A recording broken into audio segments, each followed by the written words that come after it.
Okay, so for part two, your critique here. So we have him going into the bathroom. I was basically saying that I'd like to make sure that you have some kind of um, toilet over here or something that shows that, so when he turns his head and he starts to walk this direction, before we cut, we kind of know where he's walking to. Um, I was also thinking that we were going to be cutting in kind of close once he kind of closed the door. So, for instance, you come in, and then as soon as we hit like this, we do a jump cut to like something like this, and we get kind of a close up of his face. And from there, he'd kind of be doing some breathing. He'd kind of calm himself down, and then he'd start to go camera left towards the bathroom. But we would be able to see where he was going. We'd know where he was going because we would have seen this wide angle with the toilet, with the sink, and whatnot in the bathroom. Um, so moving on, and I think the timing would have been just fine. With the timing that you have here, I would just cut this out and add in that jump cut. That'd be just fine.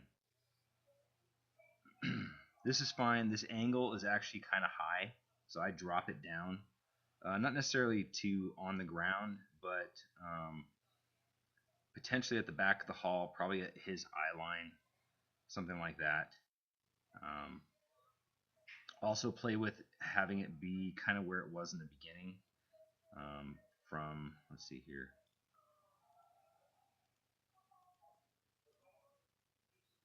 let's see, something like this angle. It's not a bad angle either. But essentially, see how we are at kind of his eye line.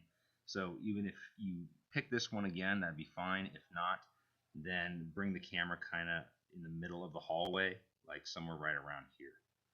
Okay. So back to where we were.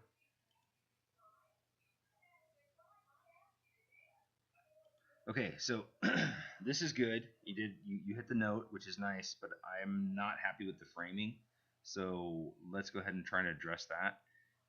What you have here is not bad. I mean, again, it addresses the note that I gave you, but I think what we want to do is we want to cut in pretty darn close and at a little bit more of an angle. So right now you're pretty much you've touched the camera, which is nice, but you're pretty much straight on top of him, looking straight down on him.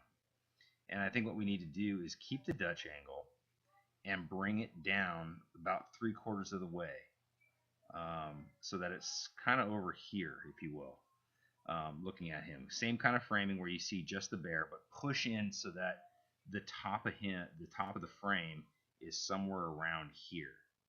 So we want this framing. Oop, wait a minute. Let's go back to here. So we want this kind of framing, something like this, essentially what you have. But I want to be just the top, if not cutting off his hair just a little bit and seeing the teddy bear, pretty much what you have right here, but down again at this angle, kind of bring the camera over here and redraw it. So we'd be seeing more of his cheek and a little bit of his nose, basically. So his face would almost be kind of like 3/4 profile. And then the way you want to draw this is let's see here. You did a cut, right? Yeah. Let's make this into a camera move.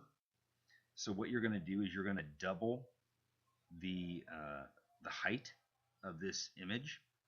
So let's just say, for example, this is 720 that you're dealing with going this way. You're going to double that. So it'd be 1440 that you're going to make this. So I think this would be 1280. If I think you might have that 1280 by 1440.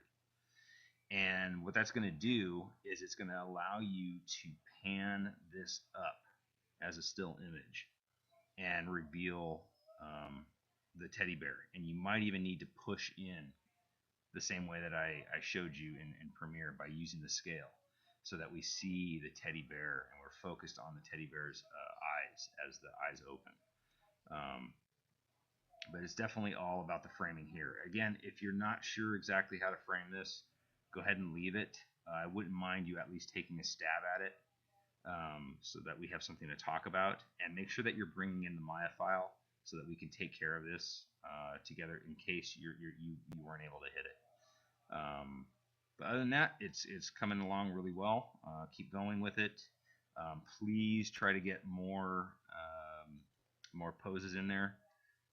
You should be at the end of, or by our next class, you should be, I believe, if you look at the syllabus, you should be completing your blocking for your entire film. And it looks like you're actually kind of lacking quite a few poses in there. So make sure you're hitting all your extremes and all your necessary breakdowns.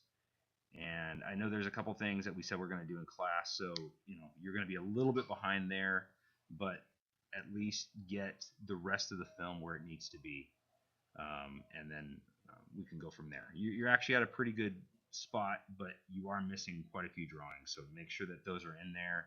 And it seems like you should be able to hit it with the pace that I see you working, so make sure you're getting that done. All right, we'll see you in class. Take care.